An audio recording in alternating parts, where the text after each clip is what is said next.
Praise the lord. మన ప్రభువును రక్షకుడైన యేసుక్రీస్తు నామములో మీ అందరికీ క్రిస్మస్ శుభములు కలుగునుగాక. ఈ దినపు యేసయ్య జీవపు మాట తిమోతికి రాసిన మొదటి పత్రిక 1వ అధ్యాయం 15వ వాక్య భాగము. పాపులను రక్షించుటకు క్రీస్తు యేసు లోకమునకు వచ్చెను. తండ్రి అయిన దేవుని నుండి మన ప్రభు అయిన యేసుక్రీస్తు నుండి కృపయు కనికరమును సమాధానమును రక్షణయు ఆశీర్వాదమును ఆరోగ్యమును ఆత్మాభివృద్ధియును మీ అందరికీ కలుగునుగాక. ప్రపంచమంతా విశ్వమంతా జరుపుకునే పండుగ క్రిస్మస్ పండుగ. క్రీస్తు పుట్టుక గొప్పతనము ప్రపంచమునకు చాటి చెప్పబడిన దినము ఈ దినము. లోకములో ఎందరో దేవుళ్ళు అనబడిన వారు, రాజులుగా పుట్టినవారు, మహానుభావులుగాను విప్లవకారులుగాను పండితులుగాను స్వాతంత్ర సమర యోధులుగా అనేక మంది పుట్టి ఉన్నారు. వారు వారి ప్రాంతములకు మాత్రమే పరిమితమైపోయారు. యేసయ్య పుట్టుక కుల జాతి మత ప్రాంతీయ భాష భేదము లేకుండా ప్రతి ఒక్కరూ జరుపుకునే వేడుకలు చేసుకునే సంబరాలు చేసుకునే పండుగ క్రిస్మస్. ఎందుకనగా క్రీస్తు కొందరివాడు కాదు, ఆయన అందరివాడు. శకపురుషుడుగా క్రీస్తు పుట్టి ఉన్నాడు. ప్రవచన రీతిగా యేసు ఈ లోకమునకు వచ్చెను. అవును ప్రియులారా, పురాతన కాలము మొదలుకొని శాశ్వత కాలము వరకు ఆయన ప్రత్యక్షమగుచు ఉండెను. ఆయన ఆది నుండి ఉన్నవాడు. స్త్రీ సంతానముగా పురుష సంబంధము లేకుండా పరిశుద్ధాత్మ ద్వారా కన్యక గర్భము దాల్చినదై పరిశుద్ధుడైన శిశువును కనెను. ఆయన దేవుని కుమారుడు.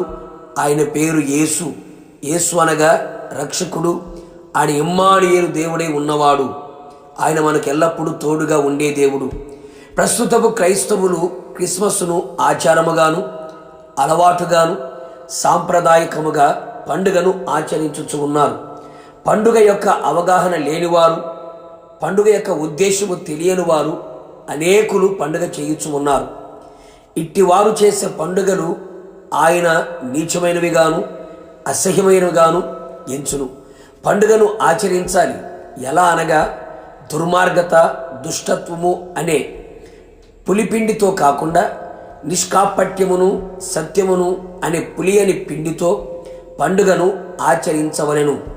అనేకులు పండుగ పేరు చెప్పుకొని పాపానికి ఒడిగట్టేవాళ్ళు, పాపములో పొర్లాడేవాళ్ళు అనేకులు కనబడుచు ఉన్నారు. ఆయన వచ్చిన ఉద్దేశమును మరచి సంబరాలలో సందడిలో క్రైస్తవులు మునిగిపోతూ ఉన్నారు.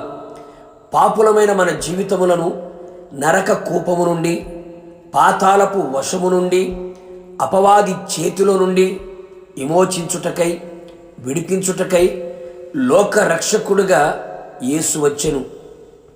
మరణ ఛాయలో కూర్చున్న వారందరికీ వెలుగుని ఇచ్చి చీకటిని తొలగించి వెలుగుమయముగా చేయడానికే క్రీస్తు యేసు లోకమునకు నిజమైన వెలుగుగా వచ్చెను.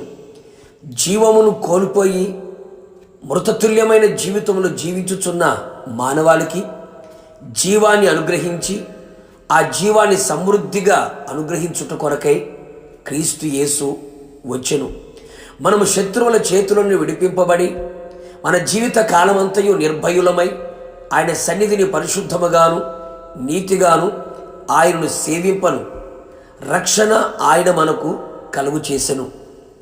మన కొరకు పరమును విడిచి మనుష్య పోలికగా పుట్టి దాసుని స్వరూపము ధరించి తన్ను తాను రిక్తునిగా చేసుకొని తండ్రి యొక్క చిత్తము నెరవేర్చుటకై గ్రంథపు చుట్టలో ఆయన గురించి ఏమని వ్రాయబడి ఉన్నదో అది నెరవేర్చుట కొరకే క్రీస్తు యేసు ఈ లోకమునకు వచ్చెను.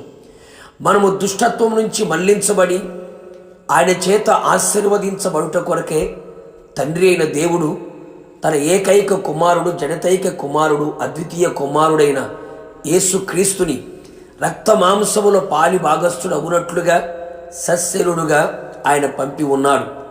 మనమందరమును పరమునకు చేర్చబడి మహిమను పొందుటకు ఆయన పరమును మహిమను విడిచి వచ్చెను. కావున దేవుని ప్రియులారా, ఈ సంగతులన్నీ గ్రహించి క్రీస్తును ఆరాధించుచు, క్రీస్తును సేవించుచు, క్రీస్తును గురిగా పెట్టుకొని, క్రీస్తును మాదిరిగా ఉంచుకొని క్రీస్తు అడుగు జాడలో నడిపించబడుతూ పరలోక రాజ్యమునకు సిద్ధపడెదము. ప్రార్థన.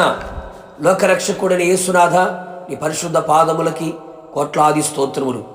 నన్ను మమ్ములను ప్రేమించిన వారై మా కొరకు పరమును విడిచి ఈ లోకమునకు దిగువచ్చి మా కొరకు మరణించి మాకు రక్షణ భాగ్యమును మీరు కలుగు చేసినందుకే మీకు స్తోత్రాలు. అపవాది చేతిలో నుండి, నరకముల నుండి మేము తప్పించబడి నిత్య రాజ్యములకు చేర్చబడినట్లుగా, నిత్య జీవాన్ని పొందుకున్నట్లుగా, నిత్య వెలుగులో నడిపించబడినట్లుగా మీరు మా కొరకు వచ్చి ఉన్నారు. మీరు వచ్చిన ఉద్దేశమును మేము గ్రహించిన వారమై నిజమైన క్రిస్మస్ ఆనందాన్ని అనుభవిస్తూ ఆశీర్వాదకరముగా, అనేకులకు ప్రయోజనకరముగా మీ ప్రత్యక్షతని అనేకులకు ప్రచారము చేయువారిగా మా జీవితాలను మలచి మహిమ పొందమని యేసు నామములో అడుగుచు ఉన్నాను తండ్రి, ఆమేన్. నిశ్చయముగా మీరును మీ కుటుంబ సభ్యులందరూ నిజమైన క్రిస్మస్ ఆనందాన్ని అనుభవించుదురు గాక. God bless you.